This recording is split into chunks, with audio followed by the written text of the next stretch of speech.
ನಮ್ಮ ಸುತ್ತಲೂ ಇರುವ ದುಷ್ಟತನವನ್ನು ನೋಡುವಾಗ ಮಾನವನಿಗೆ ಇರುವ ಒಂದೇ ಆಧಾರ, ಅದು ಪ್ರಾರ್ಥನೆಯಾಗಿದೆ.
ಪ್ರೀತಿಯುಳ್ಳ ಆತ್ಮೀಯ ವೀಕ್ಷಕರೇ, ದೇವರ ವಾಕ್ಯವು ನಮ್ಮ ಕಾಲಿಗೆ ದೀಪವೂ ದಾರಿಗೆ ಬೆಳಕೂ ಆಗಿದೆ. ಇಂದಿನ ಸತ್ಯವೇದ ಅಧ್ಯಯನಕ್ಕೆ ಸಿದ್ಧರಾಗಿ ನೀವು ಕೂಡಿ ಬಂದಿರುವಾಗ 4 ಮತ್ತು 5ನೇ ಕೀರ್ತನೆಗಳಲ್ಲಿ ಸಂಜೆಯ ಪ್ರಾರ್ಥನೆ, ದೇವರೇ ಆಶ್ರಯ ಸ್ಥಾನವು ಹಾಗೂ ಲೋಕದಲ್ಲಿರುವ ಕೆಟ್ಟತನವು, ಈ ಎಲ್ಲ ವಿಷಯಗಳನ್ನು ಅಧ್ಯಯನ ಮಾಡೋಣ. ಈ ಮೂಲಕ ಆತ್ಮದಲ್ಲಿ ಬಲ ಹೊಂದೋಣ. ಬನ್ನಿರಿ, ಪ್ರಾರ್ಥನೆ ಮಾಡೋಣ. ಕೃಪಾಳು ದೇವರೇ, ನಿನ್ನ ಜೀವವುಳ್ಳ ವಾಕ್ಯವನ್ನು ಅಧ್ಯಯನ ಮಾಡುವುದಕ್ಕಾಗಿ ನಿನ್ನ ಪಾದ ಬಳಿಗೆ ಬಂದಿದ್ದೇವೆ. ನಿನ್ನ ಆತ್ಮನ ಸಹಾಯವನ್ನು ಅನುಗ್ರಹಿಸಿಕೊಡು. ನೀನು ನಮ್ಮ ಸಂಗಡ ಮಾತನಾಡುವಾಗ ನಾವು ಕೇಳಿ ಅದನ್ನು ಅಂಗೀಕಾರ ಮಾಡಿ ವಿಧೇಯರಾಗಿ ಜೀವಿಸುವುದಕ್ಕೆ ಸಹಾಯ ಮಾಡು. ಈ ಮೂಲಕವಾಗಿ ನಮ್ಮ ಜೀವಿತದಲ್ಲಿರುವಂಥ ಎಲ್ಲ ಬಲಹೀನತೆಯಲ್ಲಿ ಬಲವನ್ನು ಹೊಂದಿದವರಾಗಿ ನಿನ್ನ ರಕ್ಷಣೆಯ ಸಂತೋಷದಲ್ಲಿ ಮುನ್ನಡೆಯೋದಕ್ಕೆ ಕೃಪೆ ಕೊಡು. ಈ ಅಧ್ಯಯನದ ಉದ್ದಕ್ಕೂ ನಿನ್ನ ಕೃಪೆಯು ನಮ್ಮನ್ನು ನಡೆಸಲಿ. ಯೇಸುವಿನ ನಾಮದಲ್ಲಿ ಬೇಡಿದ್ದೇವೆ ತಂದೆಯೇ, ಆಮೆನ್. ಆಜ್ಞೆಯ ದೀಪ, ಉಪದೇಶವೇ ಬೆಳಕು, ಶಿಕ್ಷಣಪೂರ್ವಕವಾದ ಬೋಧನೆಯೇ ಜೀವದ ಮಾರ್ಗ. ಕರ್ತನಲ್ಲಿ ಪ್ರೀತಿಯುಳ್ಳ ಸಹೋದರ ಸಹೋದರಿಯರೇ, ನಮ್ಮ ರಕ್ಷಕನಾದ ಯೇಸು ಕ್ರಿಸ್ತನ ಅತಿ ಮಹಿಮೆಯ ನಾಮದಲ್ಲಿ ನಿಮ್ಮೆಲ್ಲರಿಗೂ ನನ್ನ ಹೃದಯಪೂರ್ವಕವಾದ ಪ್ರೀತಿಯ ವಂದನೆಗಳು. ಪ್ರಿಯರೇ, ಸತ್ಯವೇದ ಅಧ್ಯಯನದಲ್ಲಿ ನಾವು ಮುಂದೆ ಸಾಗುವಾಗ 4ನೇ ಕೀರ್ತನೆಯ ಮುಖ್ಯ ಪ್ರಸ್ತಾಪವನ್ನು ನೋಡೋಣ. ಸಂಜೆಯ ಪ್ರಾರ್ಥನೆ, ಮನುಷ್ಯಕುಮಾರನ ಹಾಗೂ ಆತನ ಹೆಸರಿನಲ್ಲಿ ಬೇಡುವವರ ಪ್ರಾರ್ಥನೆ ಎಂಬುದಾಗಿದೆ. ಪ್ರಿಯರೇ, ಈ ಚಿಕ್ಕ ಕೀರ್ತನೆಯನ್ನು ಹೀಗೆ ವಿಭಾಗಿಸಬಹುದು. ಮೊದಲನೇದಾಗಿ ಮೊರೆ ವಚನ, ಮೊದಲಿನ ವಚನಗಳು 1 ರಿಂದ 3. ಎರಡನೇದಾಗಿ ತಿದ್ದುಕೊಳ್ಳುವಿಕೆ ವಚನ 4 ಮತ್ತು 5. ಮತ್ತು ಮೂರನೇದಾಗಿ ಭರವಸೆ, ವಚನ 6ರಿಂದ 8ರವರೆಗೆ. ಕರ್ತನಲ್ಲಿ ಪ್ರೀತಿಯುಳ್ಳ ಸಹೋದರ ಸಹೋದರಿಯರೇ, ಈ ಕೀರ್ತನೆಗೆ ಸಂಗೀತದ ತಲೆಬರಹವಿದೆ. ಪ್ರಧಾನ ಗಾಯಕನ ಕೀರ್ತನ ಸಂಗ್ರಹದಿಂದ ತೆಗೆದದ್ದು. ದಾವೀದನ ಕೀರ್ತನೆ. ಈ ಕೀರ್ತನೆಯನ್ನು ತಂತಿ ವಾದ್ಯ ಬಾರಿಸುತ್ತಾ ಒಬ್ಬನೇ ಹಾಡುವಂಥದ್ದಾಗಿರಬಹುದು. ಈ ಕೀರ್ತನೆ ಒಂದು ದೊಡ್ಡ ಮೊರೆಯೊಂದಿಗೆ ಆರಂಭವಾಗುತ್ತದೆ. ಕಷ್ಟಗಳ ಕಾಲದಲ್ಲಿ ದೇವಜನರಿಗೆ ಯಾವಾಗಲೂ ಇರುವ ಆಶ್ರಯ ಪ್ರಾರ್ಥನೆಯಾಗಿದೆ ಮತ್ತು ನಾವು ನೋಡಿದಂತೆ ದೇವರು ಅವರ ಗುರಾಣಿಯಾಗಿದ್ದಾನೆ. ಕೀರ್ತನೆಗಳು 4:1 ವಚನವನ್ನು ಗಮನಿಸಿರಿ. ಅಲ್ಲಿ ಹೀಗೆ ಬರೆಯಲ್ಪಟ್ಟಿದೆ: ನ್ಯಾಯವನ್ನು ಸ್ಥಾಪಿಸುವ ನನ್ನ ದೇವರೇ, ನಿನಗೆ ಮೊರೆಯಿಡುತ್ತೇನೆ. ಸದುತ್ತರವನ್ನು ದಯಪಾಲಿಸು. ನನ್ನನ್ನು ಇಕ್ಕಟ್ಟಿನಿಂದ ಬಿಡಿಸಿ ಇಂಬಾದ ಸ್ಥಳದಲ್ಲಿ ಸೇರಿಸಿದಾತನೇ, ನನ್ನನ್ನು ಕರುಣಿಸಿ ನನ್ನ ಪ್ರಾರ್ಥನೆಯನ್ನು ಅಂಗೀಕರಿಸು ಎಂಬುದಾಗಿ. ಪ್ರೀತಿಯುಳ್ಳ ದೇವಜನರೇ, ಇಕ್ಕಟ್ಟು ಅಂದರೆ ಒತ್ತಡಕ್ಕೆ ಕಾರಣವಾದದ್ದು. ಜೀವನದ ಒತ್ತಡಗಳು ಬಹು ವಿಶೇಷವಾದವುಗಳಾಗಿರುತ್ತವೆ. ನಮ್ಮ ಈ ದಿನಗಳಲ್ಲೂ ಅದು ವಿಶೇಷವಾಗಿರುತ್ತದೆ. ನಮಗೆ ದೇವರ ವಾಕ್ಯದಿಂದ ದೊರಕುವ ಉತ್ತೇಜನದ ಅವಶ್ಯವಿರುತ್ತದೆ. ಕೀರ್ತನೆ 145:18 ವಚನ ಹೀಗೆ ಹೇಳುತ್ತದೆ: ಯೆಹೋವನಿಗೆ ಮೊರೆಯಿಡುವವರು ಯಥಾರ್ಥವಾಗಿ ಮೊರೆಯಿಡುವುದಾದರೆ ಆತನು ಹತ್ತಿರವಾಗಿಯೇ ಇದ್ದಾನೆ ಎಂಬುದಾಗಿ. ಕೀರ್ತನೆ 50:15 ವಚನದಲ್ಲಿ ಹೀಗಿದೆ: ಕಷ್ಟಕಾಲದಲ್ಲಿ ನನಗೆ ಮೊರೆಯಿಡಿರಿ, ಬಿಡಿಸುವೆನು, ಆಗ ನನ್ನನ್ನು ಕೊಂಡಾಡುವಿರಿ ಎಂಬುದಾಗಿ.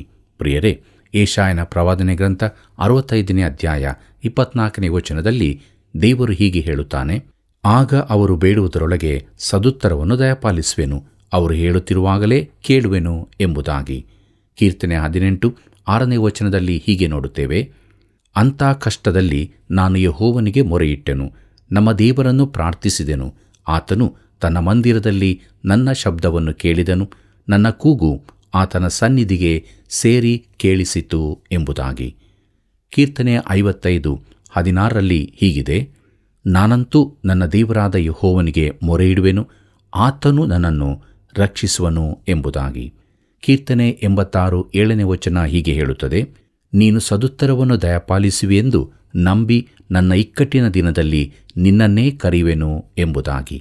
ಪ್ರಿಯರೇ, ಕೀರ್ತನೆ 91:15ನೇ ವಚನ ಹೀಗೆ ಹೇಳುತ್ತದೆ: ಅವನು ನನಗೆ ಮೊರೆಯಿಡುವಾಗ ಸದುತ್ತರವನ್ನು ದಯಪಾಲಿಸುವೆನು, ಇಕ್ಕಟ್ಟಿನಲ್ಲಿ ಹತ್ತಿರವಿದ್ದು ಅವನನ್ನು ತಪ್ಪಿಸಿ ಘನಪಡಿಸುವೆನು ಎಂಬುದಾಗಿ. ಪ್ರೀತಿಯುಳ್ಳ ದೇವಜನರೇ, ಸತ್ಯವೇದವು ಈ ರೀತಿಯ ವಾಗ್ದಾನಗಳಿಂದ ತುಂಬಿದೆ. ಕೀರ್ತನೆ 4ರಲ್ಲಿ ಕೀರ್ತನೆಗಾರನ ಕೂಗು ಏನೆಂದರೆ, ದೇವರು ನನ್ನೊಂದಿಗೆ ಇರಬೇಕೆಂಬುದೇ. ಕೀರ್ತನೆ 4:2 ಮತ್ತು 3ನೇ ವಚನಗಳನ್ನು ಗಮನಿಸಿರಿ. ಅಲ್ಲಿ ಹೀಗೆ ಬರುತ್ತದೆ: ಮಹನೀಯರೇ, ನೀವು ಎಷ್ಟರವರೆಗೆ ನನ್ನ ಗೌರವವನ್ನು ಕೆಡಿಸಿ ನನ್ನನ್ನು ಅವಮಾನಪಡಿಸುವಿರಿ? ಯಾಕೆ ನಿರಾರ್ಥಕವಾದದ್ದನ್ನು ಪ್ರೀತಿಸಿ ಸುಳ್ಳನ್ನು ಹಿಂಬಾಲಿಸುವಿರಿ? ಯೆಹೋವನು ತನ್ನ ಭಕ್ತನನ್ನು ತನಗೋಸ್ಕರ ಪ್ರತ್ಯೇಕಿಸಿಕೊಂಡಿದ್ದಾನೆಂದು ತಿಳಿದುಕೊಳ್ಳಿರಿ. ನಾನು ಆತನಿಗೆ ಮೊರೆಯಿಡುವಾಗೆಲ್ಲ ಆತನು ಕೇಳುತ್ತಾನೆ ಎಂಬುದಾಗಿ. ಪ್ರೀತಿಯುಳ್ಳ ದೇವಜನರೇ, ದೇವರು ಎಷ್ಟು ಅದ್ಭುತನಾದವನು! ಆತನು ನಮ್ಮ ಪ್ರಾರ್ಥನೆಯನ್ನು ಕೇಳುತ್ತಾನೆ. ಬಳಿಕ ತಿದ್ದುವಿಕೆಯ 2 ವಚನಗಳನ್ನು ಕೊಡುತ್ತಾನೆ. ಅದು ಎಚ್ಚರಿಕೆಯದಾಗಿದೆ. ಕೀರ್ತನೆ 4:4ನೇ ವಚನ ಹೀಗೆ ಹೇಳುತ್ತದೆ: ಭಯಪಡಿರಿ, ಪಾಪ ಮಾಡಬೇಡಿರಿ, ಮೌನವಾಗಿರಿ, ಹಾಸಿಗೆ ಮೇಲಿರುವಾಗ ಹೃದಯದಲ್ಲೇ ಆಲೋಚಿಸಿಕೊಳ್ಳಿರಿ ಎಂಬುದಾಗಿ. ಕರ್ತನಲ್ಲಿ ಪ್ರಿಯರೇ, ಭಯಪಡಿರಿ ಎಂಬುದನ್ನು ನಡುಗಿರಿ ಎಂದು ಅರ್ಥೈಸಬಹುದು. ಈ ದಿನಗಳಲ್ಲಿ ದೇವರಿಗೆ ಭಯಪಟ್ಟು ನಡುಗುವುದು ಬಹಳ ಕಡಿಮೆ. ಕೀರ್ತನೆ 4:5ನೇ ವಚನವನ್ನು ಗಮನಿಸಿರಿ. ಅಲ್ಲಿ ಹೀಗೆ ಬರೆದಿದೆ: ನ್ಯಾಯವಾದ ಯಜ್ಞಗಳನ್ನು ಸಮರ್ಪಿಸಿರಿ, ಯೆಹೋವನಲ್ಲಿಯೇ ಭರವಸವಿಡಿರಿ ಎಂಬುದಾಗಿ. ಕರ್ತನಲ್ಲಿ ಪ್ರಿಯರೇ, ಪೌಲನು ಎಫೆಸದವರಿಗೆ ಬರೆಯುವಾಗ ಇದೇ ಅಭಿಪ್ರಾಯವನ್ನು ತಿಳಿಸಿದನು. ಎಫೆಸದವರಿಗೆ ಬರೆದ ಪತ್ರಿಕೆ 4ನೇ ಅಧ್ಯಾಯ 26ನೇ ವಚನ ಹೀಗೆ ಹೇಳುತ್ತದೆ: ಕೋಪ ಮಾಡಬೇಕಾದರೂ ಪಾಪ ಮಾಡಬೇಡಿರಿ, ಸೂರ್ಯನು ಮುಳುಗುವುದಕ್ಕಿಂತ ಮುಂಚೆ ನಿಮ್ಮ ಸಿಟ್ಟು ತೀರಲಿ ಎಂಬುದಾಗಿ. ಪ್ರಿಯರೇ, ಕೀರ್ತನೆಗಾರನಲ್ಲಿದ್ದ ಧೈರ್ಯ ಹಾಗೂ ಭರವಸೆಯ ನಂಬಿಕೆಯನ್ನು ಗಮನಿಸಿರಿ. ಕೀರ್ತನೆ 4:6ನೇ ವಚನವನ್ನು ಗಮನಿಸಿರಿ. ಅಲ್ಲಿ ನಾವು ಹೀಗೆ ನೋಡುತ್ತೇವೆ: ನಮಗೆ ಒಳ್ಳೆಯದನ್ನು ಮಾಡುವವರು ಯಾರಿದ್ದಾರೆಂದು ಅನೇಕರು ಹೇಳಿಕೊಳ್ಳುತ್ತಾರೆ. ಯೆಹೋವನೇ, ನೀನು ಪ್ರಸನ್ನ ಮುಖದಿಂದ ನಮ್ಮನ್ನು ನೋಡಬೇಕು ಎಂಬುದಾಗಿ. ಪ್ರೀತಿಯುಳ್ಳ ದೇವಜನರೇ, ಅನೇಕರು ಹೇಳಬಹುದು, ಯಾವುದೂ ಸರಿಯಾಗಿಲ್ಲವೆಂಬುದಾಗಿ. ಕರ್ತನು ತನ್ನ ಮುಖ ಪ್ರಕಾಶವನ್ನು ನಮ್ಮ ಕಡೆಗೆ ಎತ್ತುವುದು ಎಷ್ಟೋ ಅವಶ್ಯವಾಗಿದೆ. ಕೀರ್ತನೆ 4:7 ಹೀಗೆ ಹೇಳುತ್ತದೆ, ಧಾನ್ಯ ದ್ರಾಕ್ಷಿಗಳು ಸಮೃದ್ಧಿಯಾಗಿ ಬೆಳೆದ ಸುಗ್ಗಿ ಕಾಲದಲ್ಲಿ ಅವರಿಗಿರುವ ಸಂತೋಷಕ್ಕಿಂತಲೂ ನೀನು ನನ್ನ ಹೃದಯದಲ್ಲಿ ಹೆಚ್ಚಾದ ಆನಂದವನ್ನು ಉಂಟುಮಾಡಿದ್ದೀ ಎಂಬುದಾಗಿ. ಕರ್ತನಲ್ಲಿ ಪ್ರೀತಿಯುಳ್ಳ ಸಹೋದರ ಸಹೋದರಿಯರೇ, ದಾವೀದನು ನಮ್ಮಂತಹ ಮನುಷ್ಯನೇ. ಕಷ್ಟಗಳು ಬಂದಾಗ ಕುಗ್ಗಿ ಹೋಗುತ್ತಾನೆ. ಅವನ ಸುತ್ತಲೂ ಅವನ ಜನರೇ ಅವಿಶ್ವಾಸಿಗಳಾದವರು ಇದ್ದಾರೆ. ಅವರು ಅವನನ್ನು ಪರಿಹಾಸ್ಯ ಮಾಡುತ್ತಿದ್ದರು, ದೇವರು ಅವನಿಗೆ ಏನನ್ನೂ ಮಾಡುತ್ತಿಲ್ಲ ಎಂಬುದಾಗಿ. ಆದರೆ ದೇವರು ನಿಜವಾಗಿ ಕಾರ್ಯ ಮಾಡಿದ್ದಾನೆ. ಧಾನ್ಯ ದ್ರಾಕ್ಷಿಗಳು ಸಮೃದ್ಧಿಯಾಗಿ ಬೆಳೆದ ಸುಗ್ಗಿ ಕಾಲದಲ್ಲಿ ಅವರಿಗಿರುವ ಸಂತೋಷಕ್ಕಿಂತಲೂ ನೀನು ನನ್ನ ಹೃದಯದಲ್ಲಿ ಹೆಚ್ಚಾದ ಆನಂದವನ್ನು ಉಂಟು ಮಾಡಿದ್ದಿ ಎಂಬುದಾಗಿ ದಾವೀದನು ಹೇಳುತ್ತಾನೆ. ಪ್ರಿಯರೇ, ದೇವರು ತನಗೆ ಒಳ್ಳೆಯವನಾಗಿದ್ದಾನೆಂಬುದನ್ನು ದಾವೀದನು ಕಂಡುಕೊಂಡಿದ್ದಾನೆ. ಸ್ನೇಹಿತರೆ, ದೇವರು ನಮಗೂ ಒಳ್ಳೆಯವನೇ ಆಗಿದ್ದಾನೆ. ಈ ಅಸ್ತಮಾನ ಗೀತೆ ಹೇಗೆ ಅಂತ್ಯವಾಗುತ್ತದೆ ಎಂದು ನೋಡಿರಿ. ಕೀರ್ತನೆ 4:8 ಗಮನಿಸಿರಿ. ಅಲ್ಲಿ ಹೀಗೆ ಬರೆದದೆ, ನಾನು ನಿರ್ಭಯವಾಗಿರುವುದರಿಂದ ಮಲಗಿಕೊಂಡು ಕೂಡಲೇ ನಿದ್ದೆ ಮಾಡುವೆನು. ಯಾಕೆಂದರೆ ಯೆಹೋವನೇ, ನಾನು ಯಾವ ಅಪಾಯವೂ ಇಲ್ಲದೆ ಸುರಕ್ಷಿತನಾಗಿರುವಂತೆ ನೀನು ಕಾಪಾಡುತ್ತಿ ಎಂಬುದಾಗಿ. ಪ್ರಿಯ ಮಿತ್ರನೇ, ನಿನಗೆ ರಾತ್ರಿ ನಿದ್ದೆ ಬರಲು ಮಾತ್ರೆಗಳ ಅಗತ್ಯವಿದೆಯೋ? ನೀನು ಎಂದಾದರೂ 4ನೇ ಕೀರ್ತನೆಯನ್ನು ಉಪಯೋಗಿಸಿದೆಯೋ? ಅದು ಯಾವ ನಿದ್ರೆಯ ಮಾತ್ರೆಗಿಂತಲೂ ಹೆಚ್ಚು ಪರಿಣಾಮಕಾರಿಯಾಗಿದೆ. ಈ ಕೀರ್ತನೆಗಳು ನಮಗೆ ಎಷ್ಟು ಅದ್ಭುತವಾದದ್ದಾಗಿರುತ್ತವೆ. ದೇವ ಮಕ್ಕಳಿಗೆ ಕಷ್ಟಗಳು ಬಂದಾಗ ಇದು ಎಷ್ಟೋ ಪ್ರಯೋಜನಕಾರಿಯಾಗಿದೆ. ಪ್ರೀತಿಯುಳ್ಳ ದೇವಜನರೇ, ಇಲ್ಲಿಗೆ ನಾವು 4ನೇ ಕೀರ್ತನೆಯ ಧ್ಯಾನವನ್ನು ಮಾಡಿ ಮುಗಿಸಿದೆವು. ಮುಂದಕ್ಕೆ ನಾವು 5ನೇ ಕೀರ್ತನೆಯನ್ನು ನೋಡೋಣ. ಇದರ ಮುಖ್ಯ ಪ್ರಸ್ತಾಪ ಉದಯ ಕೀರ್ತನೆ, ವಿಶೇಷ ಕಷ್ಟಕಾಲದಲ್ಲಿ ದೇವಭಕ್ತನ ಮೊರೆ ಎಂಬುದಾಗಿದೆ. ಪ್ರೀತಿಯುಳ್ಳ ದೇವಜನರೇ, 2 ಮೆಸ್ಸಿಯನ ಕೀರ್ತನೆಗಳ ನಡುವೆ ಮೆಟ್ಟಲಿನಂತಿರುವ ಭಾಗದಲ್ಲಿ ಈ 5ನೇ ಕೀರ್ತನೆ ಕೂಡ ಸೇರಿರುತ್ತದೆ. ಈ ಭಾಗವು ಕೀರ್ತನೆ 3ರಿಂದ 7ರವರೆಗೆ ನಿಜವಾಗಿ ಒಂದು ಕಥೆಯನ್ನು ತಿಳಿಸುತ್ತದೆ. ಅವು ಪ್ರಥಮವಾಗಿ ದಾವೀದನ ವೈಯಕ್ತಿಕ ಅನುಭವದ ಚಿತ್ರಣವಾಗಿದೆ. ಎರಡನೇದಾಗಿ ಮಹಾಸಂಕಟ ಕಾಲದಲ್ಲಿನ ಇಸ್ರಾಯೇಲ್ ಜನಾಂಗದ ಚಿತ್ರಣವನ್ನು ಪ್ರವಾದನ ರೂಪವಾಗಿ ತಿಳಿಸುತ್ತದೆ. ಮತ್ತು ಅವು ನಮಗೆ ನಿಜವಾಗಿಯೂ ಅನ್ವಯಿಸುವವುಗಳಾಗಿವೆ. ಯಾಕೆಂದರೆ ಅವುಗಳಲ್ಲಿ ಶ್ರೇಷ್ಠವಾದ ಸೂತ್ರಗಳು ಅಡಕವಾಗಿವೆ. ಎಲ್ಲ ಯುಗಗಳ ಎಲ್ಲ ಕಾಲಗಳ ದೇವಜನರಿಗೆ ಅದರಲ್ಲಿ ಸಂದೇಶವಿರುತ್ತದೆ. ಪ್ರೀತಿಯುಳ್ಳ ದೇವಜನರೇ, ಈ ಕೀರ್ತನೆ ದಾವೀದನದು, ಪ್ರಧಾನ ಗಾಯಕನ ಕೀರ್ತನ ಸಂಗ್ರಹದಿಂದ ತೆಗೆದದ್ದು ಎಂದಿದೆ ಮತ್ತು ಇದನ್ನು ರಂಧ್ರ ವಾದ್ಯದೊಡನೆ ಹಾಡತಕ್ಕದ್ದು. 4ನೇ ಕೀರ್ತನೆಯನ್ನು ತಂತಿ ವಾದ್ಯದೊಡನೆ ಹಾಡಬೇಕಿತ್ತು. 5ನೇ ಕೀರ್ತನೆಯನ್ನು ರಂಧ್ರ ವಾದ್ಯದೊಡನೆ, ಬಹುಶಃ ಕೊಳಲಿನೊಂದಿಗೆ. ಇಸ್ರಾಯೇಲಿನ ಗೀತಕಾರನಾದ ದಾವೀದನು ಹೆಚ್ಚಿನ ಕೀರ್ತನೆಗಳಿಗೆ ರಾಗ ಸಂಯೋಜಿಸಿದ್ದನು. ಬಹುಶಃ ಕೊಳಲಿನ ಧ್ವನಿಯೊಂದಿಗೆ ಸಂಗೀತ ಮಂಡಳಿಯವರು ರಾಗ ಆಡಿದ್ದಿರಬಹುದು. ಆರ್ಥರ್ ಫ್ರೀದಾಮ್ ಎಂಬವರು ಈ ಕೀರ್ತನೆಯ ಧ್ವನಿಯನ್ನು ಹೀಗೆ ಬರೆಯುತ್ತಾರೆ: ನಂಬಿಗಸ್ತ ಮಂಡಳಿಗೆದುರಾಗುವ ದೈನಂದಿನ ಕೆಟ್ಟತನ ಹಾಗೂ ದೈವನಿಂದಕ ಸ್ಥಿತಿಯಿಂದ ಹೃದಯದಲ್ಲಿ ನೊಂದವರಾಗಿರುವ ಜನರು, ದೇವರೇ ತಮಗೆ ಗುರಾಣಿ, ಆತನನ್ನು ಹುಡುಕುವವರಿಗೆ ಪ್ರತಿಫಲ ನೀಡುವನು ಎಂಬ ನಂಬಿಕೆಯ ಪ್ರಾರ್ಥನೆ ಹಾಡು ಇದಾಗಿದೆ.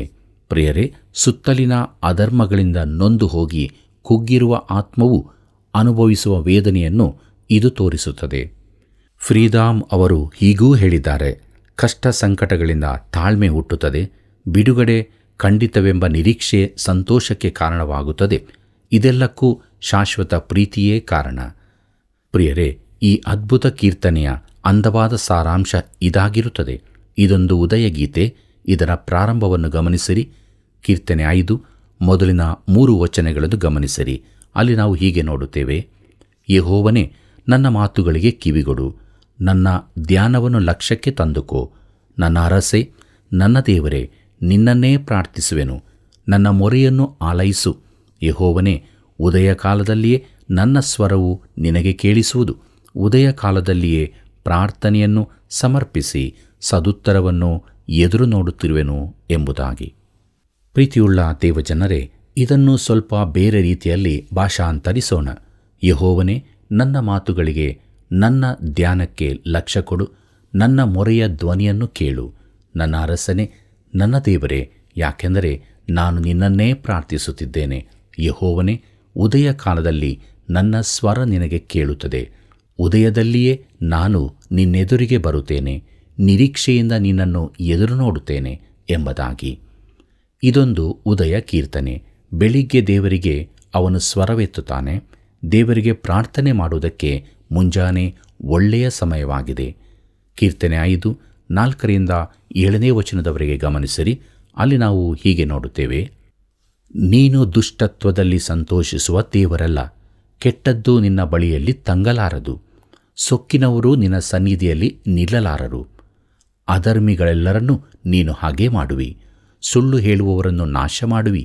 ಯೆಹೋವನೇ, ನರಹತ್ಯೆ ಮಾಡುವವರೂ ಕಪಟಿಗಳೂ ನಿನಗೆ ಹೇಯವಾಗಿದ್ದಾರೆ. ನಾನಂತೂ ನಿನ್ನ ಮಹಾಕೃಪೆಯನ್ನು ಹೊಂದಿದವನಾಗಿ ನಿನ್ನ ಮಂದಿರದೊಳಕ್ಕೆ ಪ್ರವೇಶಿಸುವೆನು. ನಿನ್ನಲ್ಲಿಯೇ ಭಯಭಕ್ತಿಯುಳ್ಳವನಾಗಿ ನಿನ್ನ ಪರಿಶುದ್ಧ ಆಲಯದ ಕಡೆಗೆ ಅಡ್ಡಬೀಳುವೆನು ಎಂಬುದಾಗಿ. ಪ್ರೀತಿಯುಳ್ಳ ದೇವಜನರೇ, ಈ ಭಾಗವನ್ನು ಸ್ವಲ್ಪ ಬೇರೆ ರೀತಿಯಲ್ಲಿ ಭಾಷಾಂತರಿಸಬಹುದು. ದೇವಜನರಿಗಿರುವ ಆದರಣೆ ಇದೇ ಆಗಿದೆ.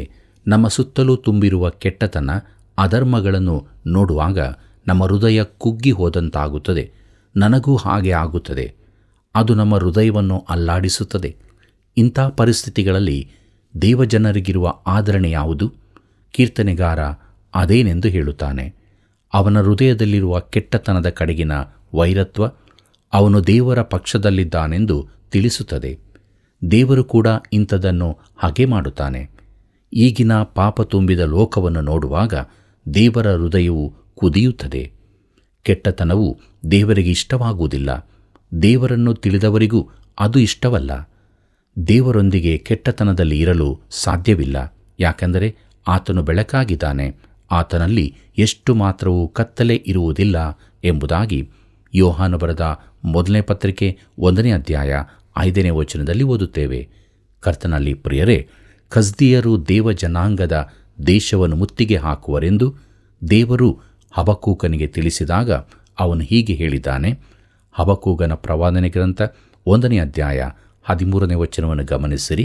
ಅಲ್ಲಿ ಹೀಗೆ ನೋಡುತ್ತೇವೆ: ಕೇಡನ್ನು ನೋಡಲಾರದ ಅತಿ ಪವಿತ್ರ ದೃಷ್ಟಿಯುಳ್ಳವನೇ, ಕೆಡುಕನ್ನು ಕಟಾಕ್ಷಿಸಲಾರದವನೇ, ಏಕೆ ಕೆಡುಕರನ್ನು ಕಟಾಕ್ಷಿಸುತ್ತಿ? ದುಷ್ಟನು ತನಗಿಂತ ಯೋಗ್ಯನನ್ನು ನುಂಗಿಬಿಡುವಾಗ ಏಕೆ ಸುಮ್ಮನಿದ್ದೀ ಎಂಬುದಾಗಿ. ಪ್ರಿಯರೇ, ಕೆಟ್ಟತನ ಸ್ವಲ್ಪ ಕಾಲ ವೃದ್ಧಿಯಾಗಬಹುದು, ಆದರೆ ಸುಳ್ಳನ್ನು, ಅನೀತಿಯನ್ನು ಹಿಂಬಾಲಿಸುವವರಿಗೆ ನಾಶನವೂ ನಿತ್ಯ ಅವಮಾನವೂ ಉಂಟಾಗುವ ದಿನವು ಅತೀ ಬೇಗದಲ್ಲಿ ಬರಲಿದೆ. ದೇವರು ಇದನ್ನು ಪ್ರಕಟಣೆ 21ನೇ ಅಧ್ಯಾಯ 8ನೇ ವಚನದಲ್ಲಿ ಹೇಳಿದ್ದಾನೆ. ಅಲ್ಲಿ ನಾವು ಹೀಗೆ ನೋಡುತ್ತೇವೆ: ಆದರೆ ಹೇಡಿಗಳು, ನಂಬಿಕೆಯಿಲ್ಲದವರು, ಅಸಹ್ಯವಾದದರಲ್ಲಿ ಸೇರಿದವರು, ಕೊಲೆಗಾರರು, ಜಾರರು, ಮಾಟಗಾರರು, ವಿಗ್ರಹಾರಾಧಕರು, ಎಲ್ಲ ಸುಳ್ಳುಗಾರರು, ಇವರಿಗೆ ಸಿಕ್ಕುವ ಪಾಲು ಬೆಂಕಿ ಗಂಧಕಗಳಿರುವ ಕೆರೆಯೇ, ಅದು 2ನೆಯ ಮರಣವು ಎಂಬುದಾಗಿ. ಪ್ರೀತಿಯುಳ್ಳ ದೇವಜನರೇ, ನಾನೊಬ್ಬ ಹಳೆ ಕಾಲದ ಪ್ರಸಂಗಿಯಂತೆ ನಿಮಗೆ ಕಾಣಬಹುದು. ಆದರೆ ದೇವರ ನ್ಯಾಯ ತೀರ್ಪು ಈ ಲೋಕಕ್ಕೆ ಬರುತ್ತದೆ ಎಂಬುದನ್ನು ನಾನು ನಂಬುತ್ತೇನೆ. ಕೀರ್ತನೆ 5, 8 ಮತ್ತು 9ನೇ ವಚನಗಳನ್ನು ಗಮನಿಸಿರಿ. ಅಲ್ಲಿ ನಾವು ಹೀಗೆ ನೋಡುತ್ತೇವೆ: ಯೆಹೋವನೇ, ವಿರೋಧಿಗಳು ನನ್ನ ಕೇಡನ್ನೇ ಆರೈಸುತ್ತಿರುವುದರಿಂದ ನಿನ್ನ ನೀತಿಗೆ ಸರಿಯಾಗಿ ನನ್ನನ್ನು ನಡೆಸು. ನನ್ನ ಮುಂದೆ ನಿನ್ನ ಮಾರ್ಗವನ್ನು ಸರಾಗ ಮಾಡು. ಅವರ ಬಾಯಲ್ಲಿ ಯಥಾರ್ಥತ್ವವಿಲ್ಲ. ಅವರು ನಾಲಿಗೆಯಿಂದ ಸವಿ ಮಾತನಾಡಿದರೂ ಅವರ ಹೃದಯವು ನಾಶಕರವಾದ ಗುಂಡಿ, ಅವರ ಗಂಟಲು ತೆರೆದಿರುವ ಸಮಾಧಿ ಎಂಬುದಾಗಿ. ಪ್ರೀತಿಯುಳ್ಳ ಸಹೋದರ ಸಹೋದರಿಯರೇ, ಯೆಹೋವನೇ, ನನ್ನ ವಿರೋಧಿಗಳ ನಿಮಿತ್ತದಿಂದಾಗಿ ನಿನ್ನ ನೀತಿ ಮಾರ್ಗದಲ್ಲಿ ನನ್ನನ್ನು ನಡೆಸು. ನನ್ನ ವೈರಿಗಳು ನನ್ನನ್ನು ಗಮನಿಸುತ್ತಿದ್ದಾರೆ, ನಾನು ಎಡವಿ ಬೀಳುವುದನ್ನು ಕಾಯುತ್ತಿದ್ದಾರೆ. ಆದರೆ ನಾನು ನಿನ್ನನ್ನು ಮಹಿಮೆಪಡಿಸಬೇಕೆಂದಿದ್ದೇನೆ. ಆದ್ದರಿಂದ ದೇವರು ತನ್ನನ್ನು ಎಡವದಂತೆ ಕಾಯಬೇಕೆಂದು ಅವನು ಬೇಡಿಕೊಳ್ಳುತ್ತಾನೆ. ಆತನೇ ತನ್ನನ್ನು ನಡೆಸಬೇಕೆಂದು ಕೇಳಿಕೊಳ್ಳುತ್ತಾನೆ.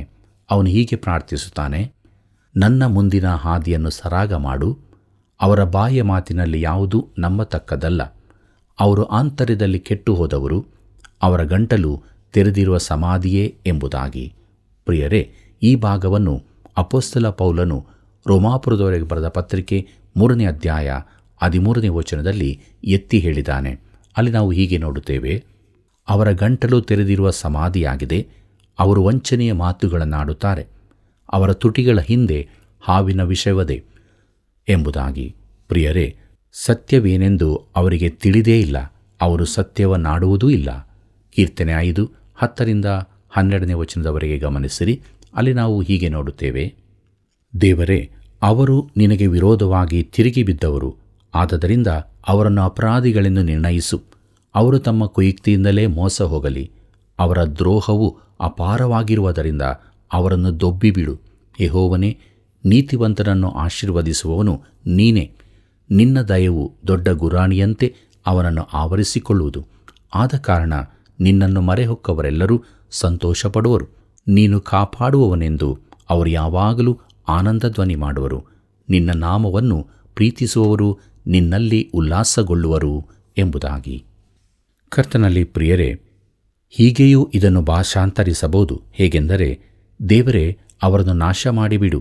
ತಮ್ಮ ಆಲೋಚನೆಗಳಿಂದಲೇ ಅವರು ಬಿದ್ದು ಹೋಗಲಿ. ಅವರ ಅಪರಾಧಗಳ ಮಧ್ಯೆ ಅವರನ್ನು ತಳ್ಳಿಬಿಡು. ಅವರು ನಿನಗೆ ವಿರೋಧವಾಗಿ ತಿರುಗಿ ಬಿದ್ದವರು. ನಿನ್ನಲ್ಲಿ ಆಶ್ರಯ ಪಡೆದವರೆಲ್ಲರೂ ಉಲ್ಲಾಸಿಸುವರು. ನಿನ್ನ ಕಾಪಾಡುವಿಕೆಗಾಗಿ ನಿನ್ನನ್ನು ಸತತವಾಗಿ ಹೊಗಳುವರು. ಅವರು ನಿನ್ನಲ್ಲಿ ಹೆಚ್ಚಳಪಟ್ಟು ನಿನ್ನ ನಾಮವನ್ನು ಪ್ರೀತಿಸುವರು. ಯಾಕಂದರೆ ಯೆಹೋವನೇ, ನೀನು ನೀತಿವಂತರನ್ನು ಆಶೀರ್ವದಿಸುತ್ತಿ, ಅವರನ್ನು ಗುರಾಣಿಯಂತೆ ದಯದಿಂದ ಕಾಪಾಡುತ್ತಿ. ತನ್ನ ಸುತ್ತಲೂ ಇರುವ ದುಷ್ಟತನವನ್ನು ನೋಡುವಾಗ ಮಾನವನಿಗೆ ಇರುವ ಒಂದೇ ಆಧಾರ ಪ್ರಾರ್ಥನೆಯಾಗಿದೆ. ದೇವರಿಗೆ ಅವಮಾನ ಉಂಟಾಗದಂತೆ ನಡೆಸುವ ಮಾರ್ಗದರ್ಶನವು ದೇವರಲ್ಲಿಯೇ ಇರುವುದರಿಂದ ಅದಕ್ಕಾಗಿ ಪ್ರಾರ್ಥಿಸುತ್ತಾನೆ. ಕರ್ತನಲ್ಲಿ ಪ್ರಿಯರೇ, 10ನೇ ವಚನದಲ್ಲಿ ಕೀರ್ತನೆಗಾರನು ವೈರಿಗಳನ್ನು ನಾಶಪಡಿಸುವಂತೆ ಬೇಡಿಕೊಳ್ಳುತ್ತಾನೆ. ಕೀರ್ತನೆಗಳಲ್ಲಿ ಬರುವ ಶಪಿಸುವ ಪ್ರಾರ್ಥನೆಗಳಲ್ಲಿ ಇದೇ ಮೊದಲನೆಯದು. ಮುಂದಕ್ಕೆ ಈ ಪ್ರಸ್ತಾಪದ ಕುರಿತಾಗಿ ವಿವರವಾಗಿ ನೋಡೋಣ. ನ್ಯಾಯಕ್ಕಾಗಿ ದಾವೀದನು ದೇವರೊಡನೆ ಬೇಡಿಕೊಂಡ ಕೆಲವು ಪ್ರಾರ್ಥನೆಗಳಿವೆ. ದೇವರು ಮಧ್ಯಪ್ರವೇಶಿಸಿ ದಂಡನೆಯನ್ನು ಕೊಡಬೇಕೆಂದು ಬೇಡಿಕೊಳ್ಳುತ್ತಾನೆ. ಕೆಲವು ಬಹು ಕಠೋರವಾದವುಗಳಾಗಿರುತ್ತವೆ. ಯೆಶಾಯನ ಪ್ರವಾದನೆ ಗ್ರಂಥ 64ನೇ ಅಧ್ಯಾಯ ಮೊದಲಿನ 3 ವಚನಗಳಲ್ಲಿ ಹೀಗೆ ಪ್ರಾರ್ಥಿಸಿದ್ದನು: ಆಹಾ, ನೀನು ಆಕಾಶವನ್ನು ಸೀಳಿ ಇಳಿದು ಬರಬಾರದೆ? ನಿನ್ನ ದರ್ಶನವು ಉಂಟಾಗಿ ಪರ್ವತಗಳು ಅಲುಗಿದರೆ ಎಷ್ಟೋ ಒಳ್ಳೆಯದು. ಒಣಗಿಡಕ್ಕೆ ಹತ್ತುವ ಕಿಚ್ಚಿನ ಪ್ರಕಾರವು ನೀರನ್ನು ಕುದಿಸುವ ಉರಿಯೋಪಾದಿಯಲ್ಲಿಯೂ ನೀನು ಪ್ರತ್ಯಕ್ಷನಾಗಿ ನಮ್ಮ ನಿರೀಕ್ಷೆಗೆ ಮೀರಿದ ಭಯಂಕರ ಕೃತ್ಯಗಳನ್ನು ನಡೆಸಿ ನಿನ್ನ ನಾಮ ಮಹತ್ತನ್ನು ನಿನ್ನ ಶತ್ರುಗಳಿಗೆ ತಿಳಿಯಪಡಿಸಿ ಜನಾಂಗಗಳನ್ನು ನಿನ್ನ ದರ್ಶನದಿಂದ ನಡುಗಿಸಬಾರದೇ ಎಂಬುದಾಗಿ. ಕರ್ತನಲ್ಲಿ ಪ್ರಿಯರೇ, ಪಾಪ ಮಾಡಿದವರ ಮೇಲೆ ದೇವರ ದಂಡನೆ ಬರಲೇಬೇಕಾಗಿದೆ. ದೇವರು ಸೇಡು ತೀರಿಸಿಕೊಳ್ಳುತ್ತಾನೆಂದು ಸತ್ಯವೇದವು ಸ್ಪಷ್ಟವಾಗಿ ತಿಳಿಸುತ್ತದೆ. ಲೌಕಿಕ ನ್ಯಾಯಾಧಿಪತಿಯ ಬಳಿಗೆ ತನ್ನ ವ್ಯಾಜ್ಯವನ್ನು ತೆಗೆದುಕೊಂಡು ಹೋದ ವಿಧವೆಯ ಸಾಮ್ಯವನ್ನು ಕರ್ತನಾದ ಯೇಸು ಹೇಳಿದ್ದನು. ಆಕೆ ಅವನನ್ನು ಕೇಳಿಕೊಳ್ಳುತ್ತಾಳೆ. ಹೇಗೆಂದರೆ, ನ್ಯಾಯ ವಿಚಾರಣೆ ಮಾಡಿ ನನ್ನ ವಿರೋಧಿಯಿಂದ ನನ್ನನ್ನು ಬಿಡಿಸು ಎಂದು. ಅವನು ಸ್ವಲ್ಪ ಕಾಲ ಮನಸ್ಸು ಕೊಡಲಿಲ್ಲ. ಆಮೇಲೆ ಅವನು, ನಾನು ದೇವರಿಗೆ ಹೆದರುವವನಲ್ಲ, ಮನುಷ್ಯರನ್ನು ಲಕ್ಷ್ಯ ಮಾಡುವವನಲ್ಲ, ಆದರೂ ಈ ವಿಧವೆ ನನ್ನನ್ನು ಕಾಡುತ್ತಾ ಬರುವುದರಿಂದ ಈಕೆಯ ನ್ಯಾಯವನ್ನು ವಿಚಾರಿಸಿ ತೀರ್ಪು ಮಾಡುವೆನು. ಇಲ್ಲವಾದರೆ ಈಕೆಯು ಬಂದು ಕಡೆಗೆ ನನ್ನನ್ನು ದಣಿಸಾಳು ಎಂದು ತನ್ನೊಳಗೆ ಅಂದುಕೊಂಡನು. ಸ್ವಾಮಿಯು ಈ ಸಾಮ್ಯವನ್ನು ಹೇಳಿದ ಮೇಲೆ ಅನ್ಯಾಯಗಾರನಾದ ಈ ನ್ಯಾಯಾಧಿಪತಿ ಅಂದುಕೊಂಡದನ್ನು ಆಲೋಚಿಸಿಕೊಳ್ಳಿರಿ. ದೇವರಾದುಕೊಂಡವರು ಆತನಿಗೆ ಹಗಲೂ ರಾತ್ರಿ ಮೊರೆಯಿಡುವಲ್ಲಿ ಆತನು ಅವರ ವಿಷಯದಲ್ಲಿ ತಡ ಮಾಡಿದರೂ ಅವರ ನ್ಯಾಯವನ್ನು ತೀರಿಸದೇ ಇರುವನೇ, ಅವರಿಗೆ ಬೇಗ ನ್ಯಾಯ ತೀರಿಸುವನೆಂದು ನಿಮಗೆ ಹೇಳುತ್ತೇನೆ ಎಂಬುದಾಗಿ. ಪ್ರಿಯರೇ, ಇದನ್ನು ನಾವು ಲೂಕನು ಬರೆದ ಸುವಾರ್ತೆ 18ನೇ ಅಧ್ಯಾಯ 3ನೇ ವಚನದಿಂದ 7ನೇ ವಚನದವರೆಗೆ ಬರೆದದ್ದರಲ್ಲಿ ನೋಡುತ್ತೇವೆ. ಪ್ರಿಯರೇ, ದಾವೀದನು ಇಲ್ಲಿ ಪ್ರತಿಕಾರಕ್ಕಾಗಿ ಬೇಡುತ್ತಾನೆ. ಕರ್ತನಲ್ಲಿ ಪ್ರಿಯರೇ, ಈ ದಿನಗಳಲ್ಲಿ ಕ್ರೈಸ್ತನು ಈ ರೀತಿ ಪ್ರತಿಕಾರಕ್ಕಾಗಿ ಪ್ರಾರ್ಥಿಸುವುದು ಪಾಪವೆಂದು ನಾನು ಖಂಡಿತ ನಂಬುತ್ತೇನೆ. ನಾನು ಯಥಾರ್ಥವಾಗಿ ಹೇಳುವ ಮಾತು ಇದು. ಈ ಭಾಗದಲ್ಲಿ ಸತ್ಯವೇದದ ಸರಿಯಾದ ಅಗತ್ಯವಿದೆ. ಈ ಭಾಗವನ್ನೇ ಬಿಟ್ಟು ಬಿಡುವ ಅನೇಕ ಮಂದಿ ಇರುತ್ತಾರೆ. ಇದು ಕ್ರೈಸ್ತ ನಡವಳಿಕೆಗೆ ಅನುಸಾರವಾಗಿ ಇಲ್ಲದ್ದರಿಂದ ಅದು ದೇವರ ವಾಕ್ಯವೇ ಅಲ್ಲವೆಂದು ಕೆಲವರು ಹೇಳುತ್ತಾರೆ. ಅದು ಈಗಿನ ಕ್ರೈಸ್ತರಿಗೆ ಅನ್ವಯಿಸುವಂಥದ್ದೆಂದು ಯಾರು ಹೇಳಿದರು? ಇದು ಮಹಾಸಂಕಟ ಕಾಲದ ದೇವಜನರಿಗೋಸ್ಕರ ಬರೆಯಲ್ಪಟ್ಟದ್ದು. ಆ ದಿನಗಳಲ್ಲಿ ಧರ್ಮಶಾಸ್ತ್ರವನ್ನು ಕೈಕೊಳ್ಳುತ್ತಿದ್ದವರೆಲ್ಲರೂ ಈ ರೀತಿಯಾಗಿ ಪ್ರಾರ್ಥಿಸುತ್ತಾರೆ. ದೇವರು ತನ್ನ ಜನರ ಪ್ರಾರ್ಥನೆಯನ್ನು ಕೇಳಲು ಮನಸ್ಸು ಮಾಡುತ್ತಾನೆ ಮತ್ತು ಅವರ ವೈರಿಗಳ ಮೇಲೆ ಸೇಡು ತೀರಿಸಿಕೊಳ್ಳುತ್ತಾನೆ. ಆದರೆ ಈ ಯುಗದಲ್ಲಿ ನಾವು ಬೇರೆ ರೀತಿಯಾಗಿ ವರ್ತಿಸಬೇಕಾಗುತ್ತದೆ. ಮತ್ತಾಯನ ಬರೆದ ಸುವಾರ್ತೆ 5ನೇ ಅಧ್ಯಾಯ 44ನೇ ವಚನದಲ್ಲಿ ಹೀಗೆ ಬರೆದದೆ, ಆದರೆ ನಾನು ನಿಮಗೆ ಹೇಳುವುದೇನೆಂದರೆ, ನಿಮ್ಮ ವೈರಿಗಳನ್ನು ಪ್ರೀತಿಸಿರಿ, ನಿಮ್ಮನ್ನು ಹಿಂಸೆ ಪಡಿಸುವವರಿಗೋಸ್ಕರ ದೇವರನ್ನು ಪ್ರಾರ್ಥಿಸಿರಿ ಎಂಬುದಾಗಿ. ಪ್ರಿಯರೇ, ಇದು ಆಚರಣೆಗೆ ಕಷ್ಟಕರವಾದ ಸಂಗತಿ, ಅದನ್ನು ನಾನು ಒಪ್ಪುತ್ತೇನೆ. ಆದರೆ ದೇವರು ನಮ್ಮನ್ನು ಹೀಗೆ ಮಾಡಿರೆಂದು ಕೇಳಿಕೊಳ್ಳುತ್ತಾನೆ. ರೋಮಾಪುರದವರಿಗೆ ಬರೆದ ಪತ್ರಿಕೆ 12ನೇ ಅಧ್ಯಾಯ 19ನೇ ವಚನದಲ್ಲಿ ಹೀಗಿದೆ, ಪ್ರಿಯರೇ, ನೀವೇ ಮುಯಿಗೆ ಮುಯಿ ತೀರಿಸದೆ ಶಿಕ್ಷಿಸುವುದನ್ನು ದೇವರಿಗೆ ಬಿಡಿರಿ, ಯಾಕೆಂದರೆ ಮುಯಿಗೆ ಮುಯಿ ತೀರಿಸುವುದು ನನ್ನ ಕೆಲಸ, ನಾನೇ ಪ್ರತಿಫಲವನ್ನು ಕೊಡುವೆನು ಎಂದು ಕರ್ತನು ಹೇಳುತ್ತಾನೆಂಬುದಾಗಿ ಬರೆದದೆ ಎಂಬುದೇ. ಪ್ರಿಯರೇ, ಹಾಗೆ ತೀರಿಸಬೇಕಾದ ವಿಚಾರಗಳನ್ನು ತಾನು ನೋಡಿಕೊಳ್ಳುತ್ತೇನೆಂದು ದೇವರು ಹೇಳಿದ್ದಾನೆ. ನಮಗೆ ಮೂಗಿಗೆ ಯಾರಾದರೂ ಹೊಡೆದರೆ ಪ್ರತಿಯಾಗಿ ನಾವು ಹೊಡೆಯಬೇಕೆಂದು ನೆನೆಸುವುದು ಮಾನವನ ಸ್ವಭಾವವಾಗಿದೆ. ಆದರೆ ನಾವು ಜಗಳವನ್ನು ನಮ್ಮ ಕೈಗೆ ತೆಗೆದುಕೊಂಡಾಗ ನಾವು ದೇವರೊಂದಿಗೆ ನಂಬಿಕೆಯಿಂದ ನಡೆಯುವರಾಗುವುದಿಲ್ಲ. ನಮ್ಮ ವೈರಿಗಳ ಕುರಿತು ದೇವರೇ ನೋಡಿಕೊಳ್ಳುತ್ತಾನೆಂದು ನಾವು ನಂಬಬೇಕು. ಕರ್ತನಲ್ಲಿ ಪ್ರಿಯರೇ, ಇದು ಅದ್ಭುತವಾದ ಕೀರ್ತನೆಯಾಗಿದೆ. ಕಠಿಣ ಹಿಂಸೆಗಳ ಕಾಲದಲ್ಲಿ ದೇವಜನರಿಗೆ ಇದು ಎಂಥ ಆದರಣೆ ಕೊಡುತ್ತದೆ ನೋಡಿರಿ. ಆದ್ದರಿಂದ ದೇವರ ವಾಕ್ಯವನ್ನು ಕೇಳಿದ ನಾವು ನಮ್ಮ ಜೀವಿತದಲ್ಲಿ ಮುಂದೆ ಮುಂದೆ ಸಾಗುವಾಗ ಮುಯಿಗೆ ಮುಯಿ ನಾವು ತೀರಿಸದೆ ದೇವರಿಗೆ ಬಿಟ್ಟು ಬಿಡೋಣ. ದೇವರು ತಕ್ಕ ಕಾಲದಲ್ಲಿ ಪ್ರತಿಫಲವನ್ನು ಕೊಡುತ್ತಾನೆ ಮತ್ತು ನಾವು ನಂಬಿಗಸ್ತರಾಗಿ ಜೀವಿಸೋಣ. ಹೀಗಾಗುವಂತೆ ದೇವರು ತಾನೇ ಸಹಾಯ ಮಾಡಿ ನಡೆಸಲಿ. ಕರ್ತನ ಕೃಪೆಯು ಸದಾ ನಿಮ್ಮ ಸಂಗಡ ಇರಲಿ. ಪ್ರಿಯರೇ, ನಮ್ಮ ದೇವರು ನ್ಯಾಯವನ್ನು ಸ್ಥಾಪಿಸುವವನು, ಕಷ್ಟಕಾಲದಲ್ಲಿ ಮೊರೆ ಇಡುವವರನ್ನು ಬಿಡಿಸುವವನು, ಭಕ್ತರ ಆಶ್ರಯವಾಗಿದ್ದಾನೆ. ದೇವಜನರ ಆಶ್ರಯವಾಗಿರುವ ತಂದೆ ದೇವರನ್ನು ಅರಿತುಕೊಂಡು ಯೇಸು ಕ್ರಿಸ್ತನಿಂದ ದೊರಕಿದ ರಕ್ಷಣೆಯಲ್ಲಿ ಪರಿಶುದ್ಧಾತ್ಮನ ಅನ್ಯೂನತೆಯಲ್ಲಿ ಜೀವಿಸಿ ಅನೇಕರಿಗೆ ಕ್ರಿಸ್ತನ ಪ್ರೀತಿಯನ್ನು ಸಾರೋಣ. ಪ್ರಿಯ ವೀಕ್ಷಕರೇ, ಸತ್ಯವನ್ನು ಅರಿತುಕೊಂಡು ಜೀವನದ ಮೌಲ್ಯವನ್ನು ಕಂಡುಕೊಂಡಿರಲ್ಲವೇ? ಹಾಗಾದರೆ ನೀವು ಹೊಂದಿದ ಆಶೀರ್ವಾದಗಳನ್ನು ಕರೆ ಮಾಡಿ ನಮಗೆ ತಿಳಿಯಪಡಿಸಿರಿ. ಕರ್ತನ ಕೃಪೆಯು ನಿಮ್ಮೊಂದಿಗಿರಲಿ. ನಿಮ್ಮೆಲ್ಲರಿಗೂ ಹೃದಯಪೂರ್ವಕವಾದ ವಂದನೆಗಳು.